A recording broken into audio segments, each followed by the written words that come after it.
Bonjour à vous à la maison, merci d'être avec nous sur les ondes de TVC Basse-Lièvre. Je m'appelle Mathieu Daou, bienvenue à cette nouvelle émission de CSCV 360.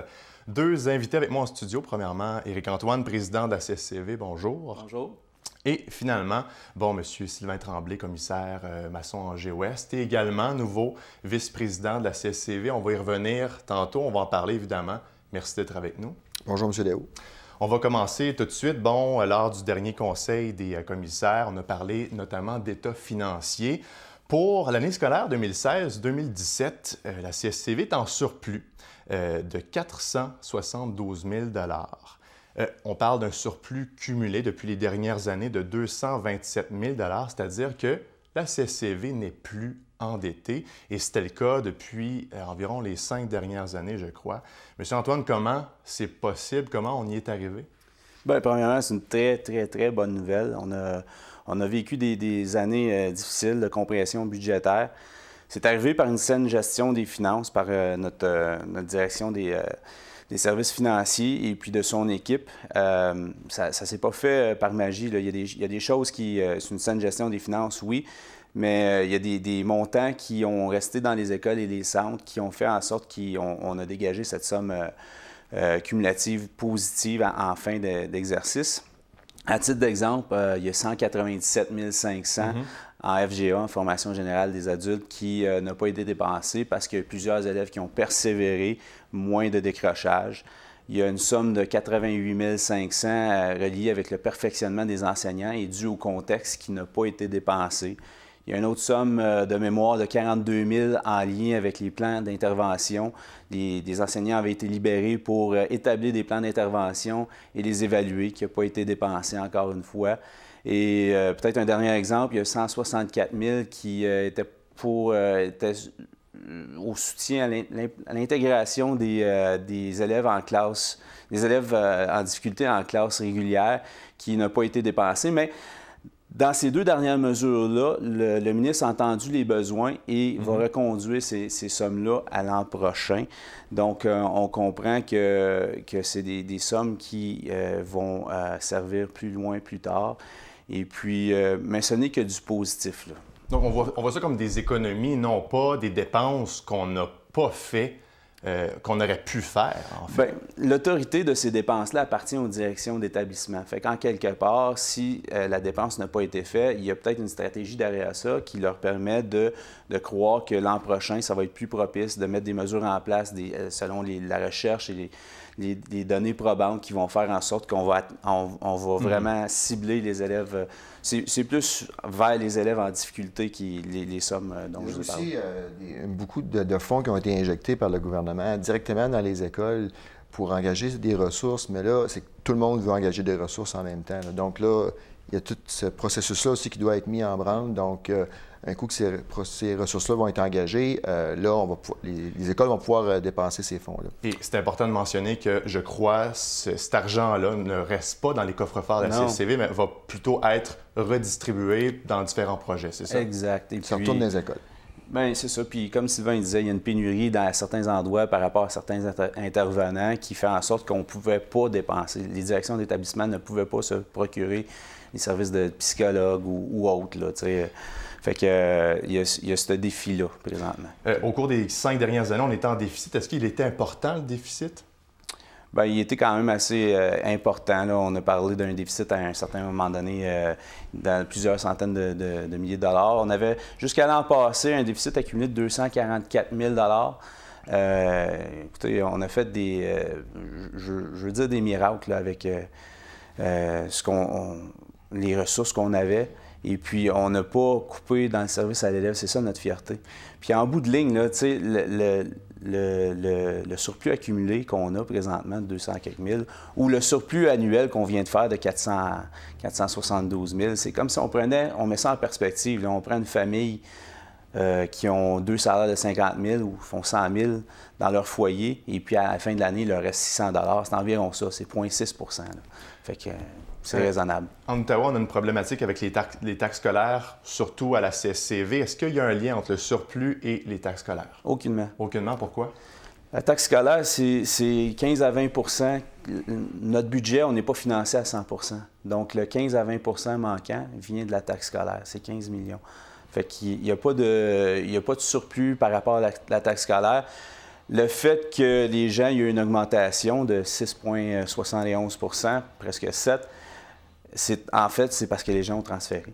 Les gens ont transféré, ça fait que le 15 millions est divisé par un moins grand nombre de contribuables et puis ça fait une plus grosse facture pour eux. Mais en bout de ligne, les montants qui n'ont pas été dépensés, ça n'a rien à voir avec la taxe scolaire. Non, c'est des budgets qui sont dédiés, ça. C'est des postes budgétaires dédiés pour certains projets dans les écoles, certains services. Donc, il n'y a pas de lien. Puis en fait, je vais rajouter en disant que la taxe scolaire, le montant de 15 millions sert à éclairer les écoles, chauffer les écoles, le transport scolaire. Fait, ça n'a rien à voir avec... c'est des montants qui sont attribuables à des postes budgétaires précis. Le déficit qu'on a vécu au cours des dernières années, je crois qu'il est notamment dû à cause de certaines compressions au gouvernement. Est-ce qu'on... Oui, ça va bien en ce moment, on est plus endetté, mais est-ce qu'on s'attend davantage à d'autres compressions du gouvernement prochainement? Bien, en fait, non. Ce qu'on a entendu, on a eu une injection de près de 1 990 000, je crois, dans toutes sortes de nouvelles ressources. Maintenant, la problématique, c'est vraiment de trouver ces ressources-là.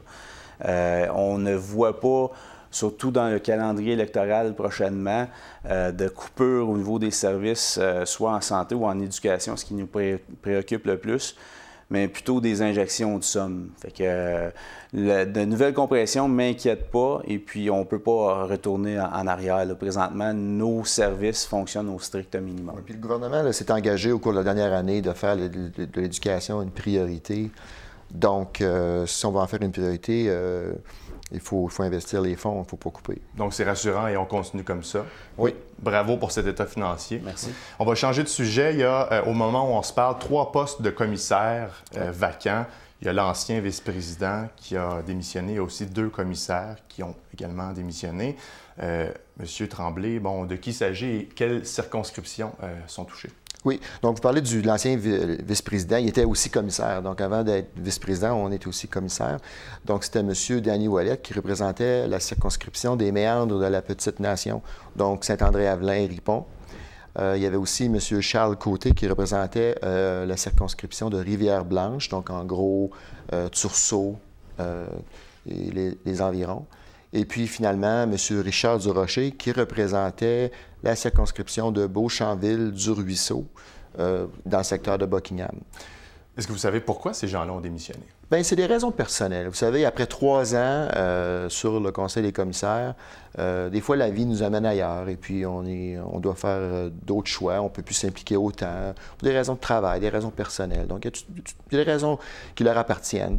On les remercie d'ailleurs pour leur implication au cours de ces années-là. Ils ont été des commissaires très impliqués. Mais maintenant, il faut avancer, il faut aller de l'avant, il faut les remplacer. La raison aussi pourquoi ça arrive en même temps, c'est qu'ils ont eu assez de courtoisie pour attendre justement après le 5 novembre parce que ça nous évite de faire des élections qui sont très coûteuses. Est-ce que, bon, évidemment, quand on est commissaire, ça demande une implication, oui. Il faut le dire. Est-ce qu'il n'y aurait pas une certaine perte d'intérêt parmi les commissaires ou c'est pas le cas? Non, pas dans ceux qui restent en ce moment. On a tous le feu sacré. Après une 3e année, il nous reste encore une année de mandat jusqu'à l'année prochaine. Donc, tout le monde est très engagé. Comme j'ai dit, peut-être que ces personnes-là, comme j'ai dit, avaient des raisons personnelles. Je pense pas, honnêtement, parce que le scolaire, présentement, dans notre région, Gatineau, secteur Buckingham, c'est le dernier rempart politique qui nous reste. On le défend haut et fort, chacun de nous qui reste présentement au Conseil. Et puis, tu peux le voir dans chacune de nos réunions. C'est vrai que c'est une lourde tâche parce qu'il y a beaucoup de réunions, il faut être impliqué. Mais tu peux voir l'engouement, les gens, la richesse des discussions qui se passent en comité. En ce moment, il y a 3 sièges qui sont vacantes. De quelle manière ça affecte le Conseil des commissaires? Ça affecte dans la mesure où les comités politiques, il y a moins de gens présents, mais on a toujours obtenu quorum au sein du comité de travail ou aux séances publiques. Donc, il n'y a pas de... Au niveau procédural, il n'y a pas de Il n'y a pas de vide, mais c'est sûr qu'il va falloir remplacer ces gens-là. Justement, vous parlez de remplacement. Comment vous allez le faire? Quel est le processus? Bien, présentement, on a affiché dans les journaux locaux pour remplacer et puis on s'attend à ce que les gens nous envoient leur CV, une lettre de présentation, la raison pourquoi ils feraient un bon commissaire, de quelle façon ils veulent défendre l'école publique. Et puis, on prévoit tenir une petite entrevue avec ces gens-là pour qu'ils nous démontrent comment ils vont prendre parole, de quelle façon ils vont s'afficher et défendre. Et pour les gens à la maison qui nous écoutent, qui sait peut-être qu'ils voudraient devenir commissaire, quelles sont, grosso modo, les aptitudes, les compétences qu'on doit avoir pour l'être? Bien, d'abord, il faut s'intéresser à l'école publique. Il faut être là pour les bonnes raisons, s'intéresser à défendre les intérêts de notre clientèle, nos contribuables, nos élèves, et puis s'intéresser à vouloir faire du terrain, rencontrer les gens, rencontrer nos contribuables, mais aussi rencontrer le personnel pour savoir c'est quoi les besoins dans les écoles. Et puis, de travailler de connivence avec l'administratif, mais aussi en même temps défendre l'intérêt du public. Donc, on est un petit peu entre les deux, mais c'est important d'être les oreilles et les écoutes de nos contribuables et puis de défendre les causes, puis d'apporter notre saveur régionale à la politique scolaire. Je le mentionnais d'entrée de jeu tantôt, M. Tremblay, vous êtes le nouveau vice-président. Félicitations d'ailleurs. Pourquoi le poste vous intéressait?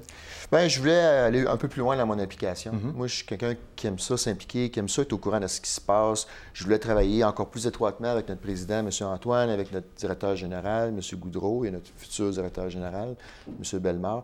Donc, c'est ça. Moi, je voulais aller un peu plus loin dans mon implication, puis ça m'intéressait d'être plus impliqué. Donc, vous allez travailler de pair, oui. Vous allez travailler ensemble, peut-être nous rappeler, nous dire quel est le rôle d'un vice-président? Bien, en théorie, sur papier, le rôle d'un vice-président, c'est surtout de remplacer le vice-président lorsqu'il est absent.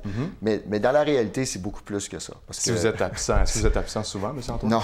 Ça arrive. Ça arrive. C'est très rare. En fait. C'est très rare. Mais non, mais le vice-président est surtout là pour soutenir le vice-président dans son rôle, parce que c'est un rôle très exigeant. Les gens ne réalisent pas à quel point le président est en demande toutes sortes d'événements, toutes sortes de dossiers. Donc, je vais travailler en étroite collaboration avec lui pour le supporter dans son rôle, des fois pour le remplacer à des événements, des fois pour me faire le porteur de certains dossiers lorsque lui n'a pas le temps de le faire.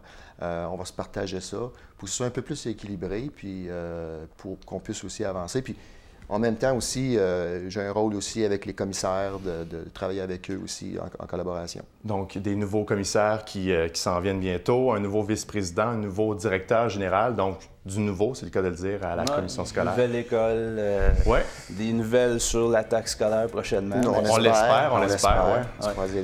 Vous avez des questions, des commentaires à la maison, vous pouvez nous écrire au info@cscv.qc.ca. On prend une courte pause et on revient. Toujours, vous écoutez CSCV 360. On vous revient.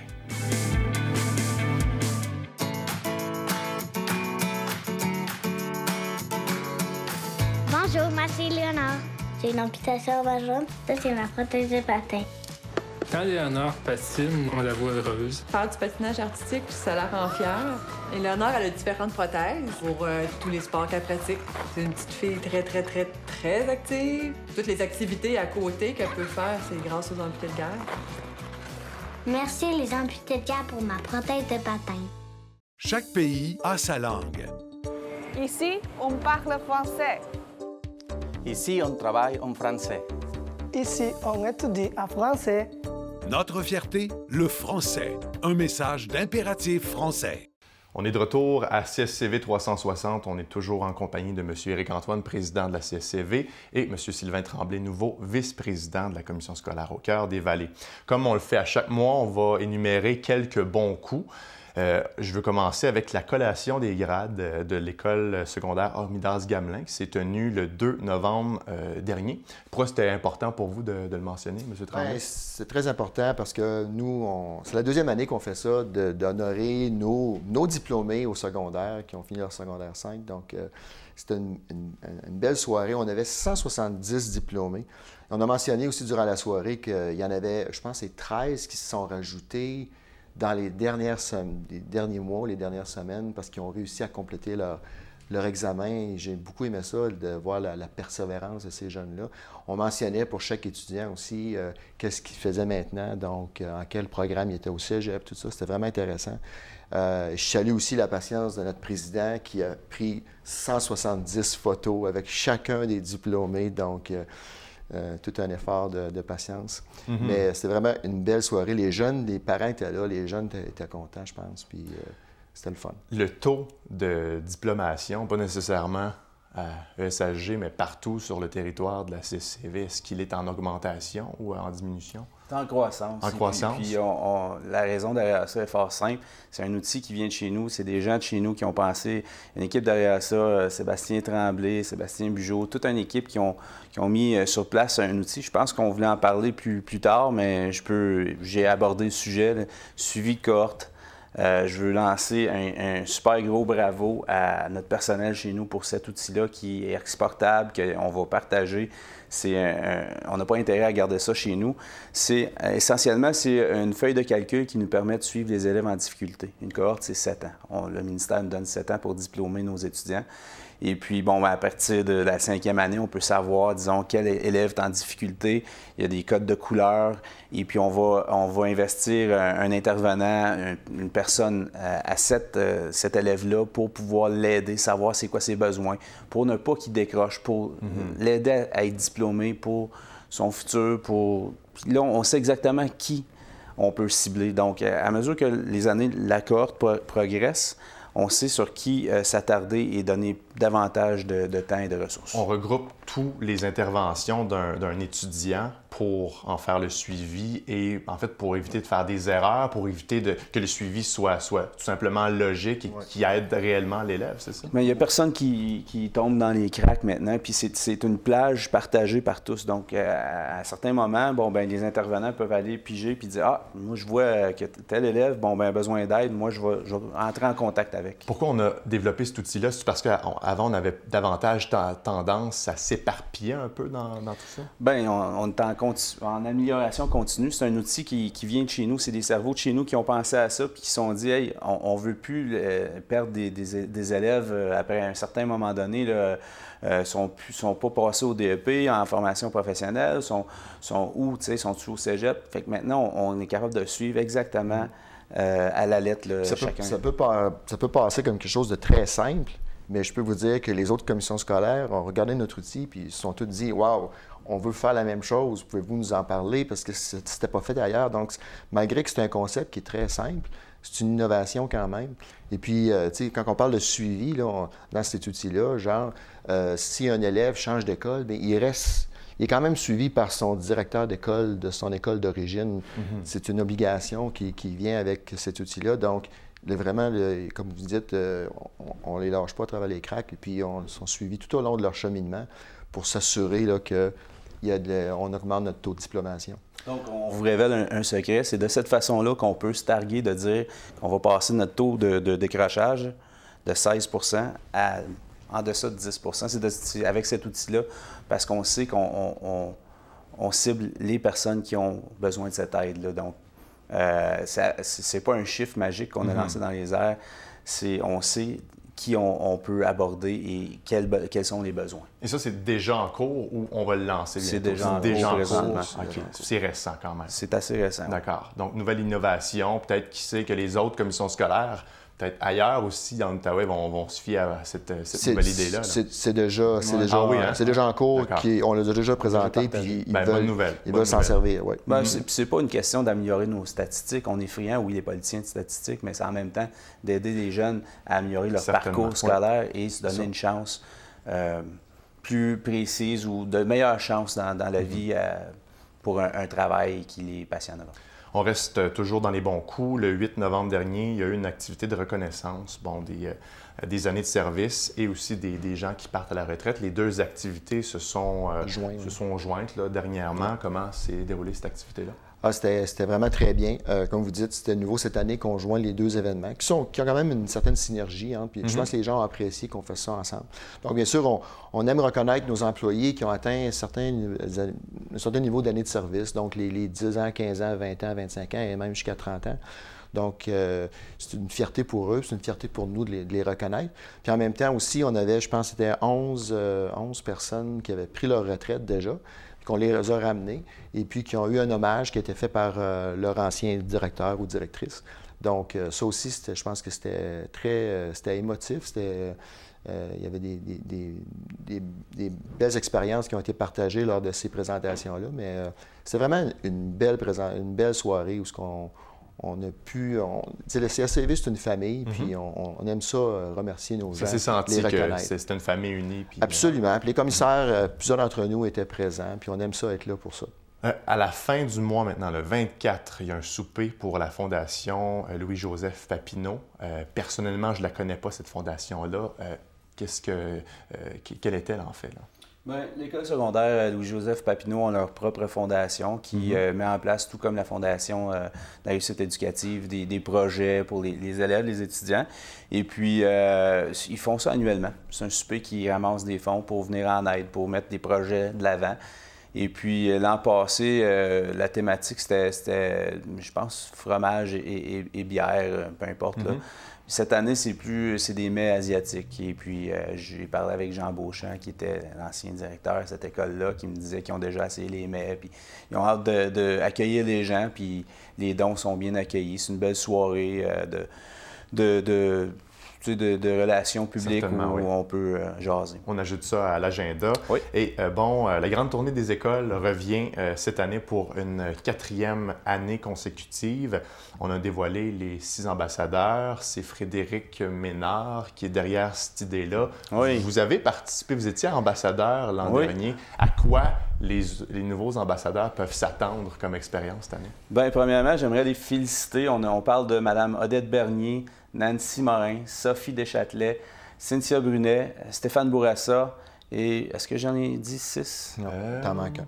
Il en manque probablement un. Ça, c'est le danger de ne pas avoir les noms devant soi, mais bon, on se reprendra. On va mettre les noms, en fait, juste en bas de l'écran. Mais je veux vous féliciter, c'est un bel engagement. Si on prend ça au sérieux, moi, j'ai été le mieux que je pouvais. J'ai peut-être pas suivi à 100%, mais si vous le faites, c'est un programme qui vaut de l'or parce qu'il y a un investissement envers vous en termes de coaching, en termes d'alimentation, en termes d'exercice. C'est un beau mouvement de société pour encourager nos jeunes à bouger puis de se mettre en forme. Ça se déroule le 17 mai prochain. Les gens peuvent s'inscrire dès maintenant dans 3 parcours différents. Un parcours plus petit, un moyen et la totale. Oui. Concrètement, le 17 mai, qu'est-ce qu'on vit comme journée? C'est incroyable. Moi, personnellement, j'ai une relation amour-haine avec la grande tournée des écoles. C'est ma 4e fois où je vais participer. C'est vraiment...